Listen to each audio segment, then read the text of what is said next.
I'm an optimist. I'm collaborative. I love grasses. Grasslands are a really essential piece of our world. If you go through let's say an old growth forest, you see the complexity above you. A grassland can be as complex, but it's just under the ground.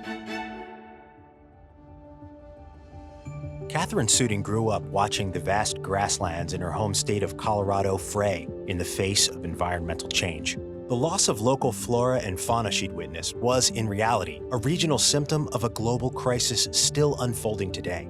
The ecosystems people rely on for survival, the ones that support agricultural pollinators, arable land, clean air, are collapsing. Recognizing this threat in 1999 as a young ecologist with a PhD from the University of Michigan, Suding stepped into a discipline called restoration ecology.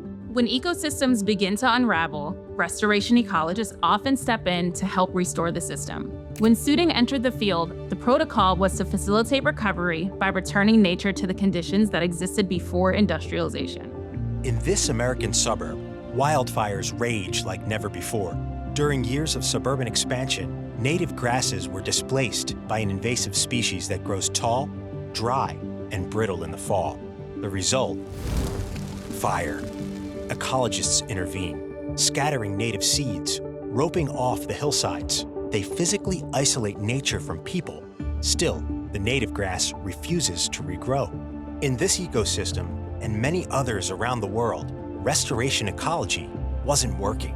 We're actually changing the climate or changing the conditions in ways that they actually might not recover from. Like, why? Why is it like this?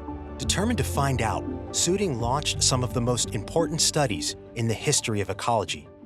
Cordoning off patches of land in Colorado's high prairie and sites throughout the American West, she raised tents to simulate droughts, extended winters with artificial snow. She sprayed herbicides, manipulated soil quality, and more. Over 15 years, Suding explored countless variables and their interactions, reconstructing one of the most detailed webs of ecological interrelationships ever brought to light. With this, Suding has unearthed profound insight into the invisible ways humans have thrown critical ecosystems out of balance, permanently. For instance, in the scenario of the wildfire-threatened suburb from before, Suding learned car exhaust was the culprit, and car exhaust isn't going anywhere anytime soon. So for this ecosystem, and countless others suppressed by human activity, the question becomes, what do we do about it? So restoration has to shift. Maybe we don't restore it back to something. Maybe we have to restore it towards something. For Suding, that something is resilience in the face of present and future realities.